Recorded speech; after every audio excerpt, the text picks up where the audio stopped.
JJ, I believe in the TNT interview during the game, you said something like, we just need to stay poised and we'll make a run down the stretch. What did you kind of anticipate coming, and where did you think that was going to come from? Night like tonight, when felt like a lot of things didn't go our way and what wasn't easy. They often can come from your non-stars. And, I thought Jackson's defense in the second half, Gabe's shot making was huge. I mean, Gabe doesn't make those 4 threes. We're not even in the game. I think for the group overall, once we reached their level of effort and how hard they were playing, we were right there, and we all felt that in the second half. And again, it goes back to the poise thing. You make a run, you get it to 8, they go back up to 10 or 11. You make a run, you get it to 7, it goes back up. And our guys just stayed the course and refused to give in and let go of the rope. It seemed like Brunson had an answer for everything, and he was fantastic tonight. And our guys, in what felt like a playoff game at times, really just got it out a win. Held them to 15 points in the fourth quarter. What did you see specifically on defense? I thought our scramble was good. We had a couple really good veers. They got late in the shot clock a few times. We did a good job on drives of containing the basketball and then building back out and really forced them into some tough shots. And that requires a lot of effort. It requires a lot of communication, and our guys were just phenomenal defensively in the second half. Not that this should be surprising out of Austin Reeves, but it's his first game back in like a week. He wasn't shooting all that well. He wasn't playing down the stretch in the fourth quarter. He comes in overtime, and it's a big 3. Just what does it say about his role for this team and who he is as a player? Yeah, it was big time. The 3 in the corner was huge. I think just the confidence, he's unwavering in that confidence. We felt really comfortable going into overtime, keeping that lineup. The plan was to get AR in, give Gabe a quick breather, and then go small. And then we couldn't take Jackson off the floor. The second efforts on the offensive glass, and then his just coverage defensively on and off the ball was great. And so just kind of rode that group out in overtime. JJ, you said before the game that there are reference points and callbacks, like you said. If you can imagine a few weeks down the road, what's the reference point from this game that you'll use with your group? Yeah, we had.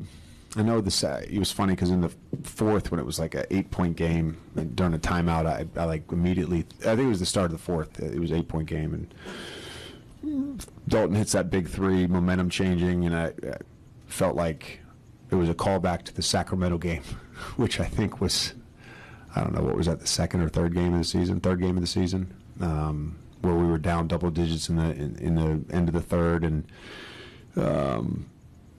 Dalton hits a 3 to get us going, and Braun kind of takes over, and we haven't had many of those games because frankly we've had the lead a lot lately, and I think it's a good reminder for our group going forward that we can win games like this where we're not at our best offensively, where we get off to a slow start defensively, that we have enough toughness and grit to get these games. Kind of building off of that, after the Minnesota win, Austin made a similar point that you guys have won games, and even when you guys haven't been at your best, what does it say about a group and what they can potentially accomplish down the line when you're able to pull out wins like this and wins like you've had some during this win streak? Yeah, I think big picture,